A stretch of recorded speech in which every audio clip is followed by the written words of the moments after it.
first lesson. You cannot hurt me.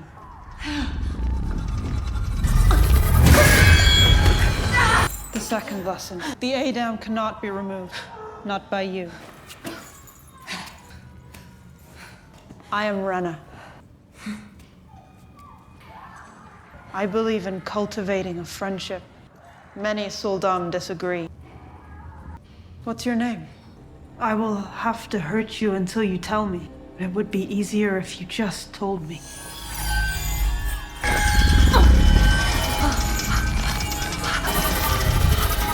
Egwene! Well, that's almost nice. What is this place? You're home.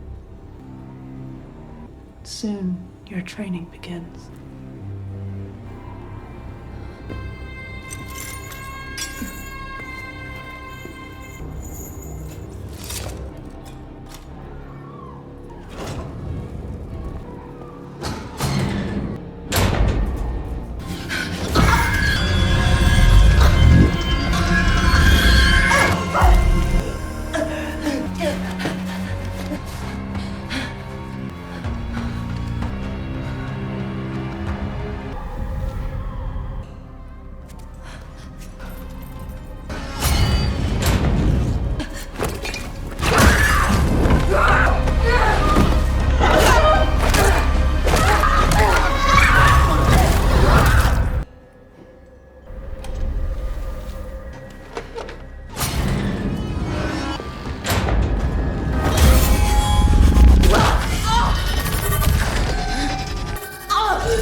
Egwene.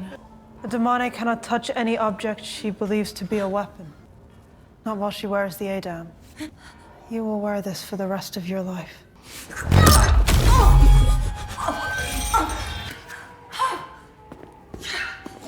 Now,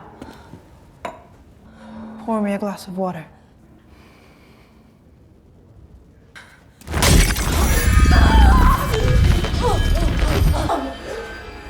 You must look at that picture and realize that you can't hurt me with it. That you will never be able to hurt me. Only then will you be able to touch it. You're strong. They say the strongest damane are the hardest to break.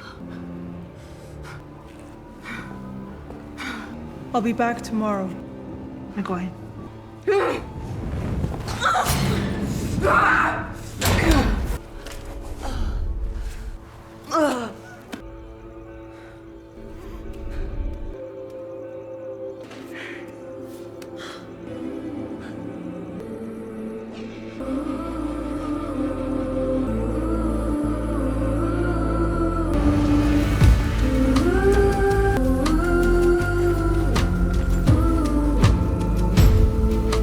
For 1,000 years, the path from novice to accepted to Aes Sedai was a marathon, not a sprint. Novices spent years memorizing the histories of the tower, mastering the basics of channeling, never pushing too hard, never straying from the approved weaves, and learning to bow to every Aes Sedai, no matter how young or inexperienced. Accepted faced even stricter trials, the Three Arches, which tested their resolve against fear, temptation, and regret, and a battery of tests that could take months to complete. Even after becoming Aes Sedai, a sister spent decades climbing the ranks of her Aja, navigating the labyrinth of tower politics before she might ever be considered for a position of real power. The tower didn't just train channelers, it trained obedience to a system that valued stability over talent, tradition over innovation. Against that backdrop, Egwene's journey is nothing short of heretical. When she arrived at the White Tower in the Dragon Reborn, she was a farm girl from the Two Rivers, her channeling raw and unrefined, her only real skill a knack for entering Teleran Riod, the world of dreams, without training. A talent the Tower viewed with suspicion, not admiration. By all rights, she should have spent years mopping floors, memorizing scrolls, and being corrected for wasting time on the wolf dream.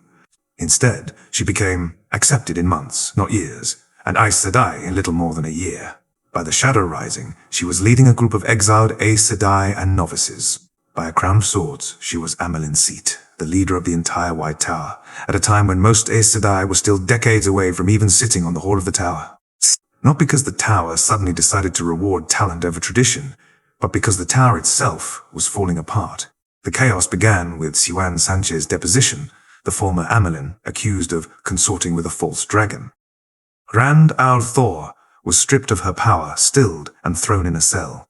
Her replacement, Elaida, Egwene Arroyhan of the Red Ajar, ruled with fear, purging the tower of anyone who disagreed with her, alienating the Blue Ajar which fled into exile, and turning the Ajars against one another.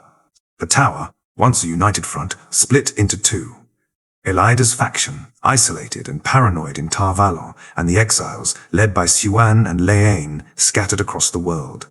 To make matters worse, the Seanchan invaded, capturing Aes Sedai and collaring them as damane weapons, not sisters, shattering the tower's illusion of invincibility. The traditional system, which had held for a millennium, couldn't survive this. The rules that would have slowed Egwene to a crawl were irrelevant when the tower was fighting for its survival. Egwene's genius wasn't in breaking the rules, it was in thriving when the rules broke down. Let's be clear, Egwene was talented. Her control over Teleran Riod was unmatched. She could weave saidar with a precision that even seasoned Aes Sedai admired. She had a knack for uniting people, even when they hated each other. But those talents would have been smothered in a functional white tower. The Red Ajar would have labeled her too close to Rand and sidelined her. The Blue Ajar, while sympathetic, would have insisted she wait her turn. The Hall of the Tower would have dismissed her youth, her Two Rivers roots, her refusal to play by their political games. But in a broken tower, those flaws became strengths. The exiled Aes Sedai, desperate for a leader who could stand against Elaida and the Seanchan, didn't care that Egwene was young. They cared that she was brave, that she knew Rand, and could reason with him, that she wasn't afraid to fight. The novices and accepted, tired of being ignored or abused by Elaida's followers, flocked to Egwene because she saw them as equals, not servants. When she was raised Amelin, it wasn't because she'd earned the tower's respect through decades of service.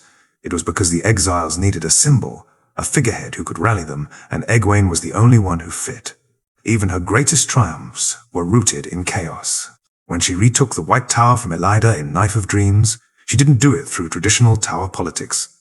She did it by allying with the Seanchan, a move no traditional Amelin would ever consider, by using Teleran Riod to outmaneuver Elaida's guards, and by counting on the tower's own divisions to weaken her enemies. It was a brilliant strategy, yes, but it was only possible because the tower was already so fractured that it couldn't defend itself. Critics will argue that Egwene's rise was inevitable, that her strength of will would have broken through the tower's rules no matter what. But let's compare her to Nynaeve Olmyra, another Two Rivers girl with raw talent, even more powerful than Egwene, and just as stubborn. Nynaeve arrived at the tower around the same time as Egwene, but her journey was far slower. She clashed with the mistresses of novices constantly, refusing to bow to their authority, and was nearly sent away more than once.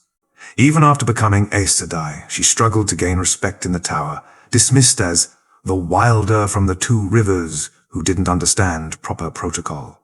Why the difference? Because Nynaeve arrived at the tower before the worst of the chaos. She had to navigate the traditional system, and it nearly broke her. Egwene, by contrast, arrived just as the system began to crumble.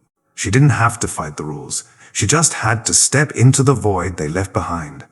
Another example, Moiraine Damodre.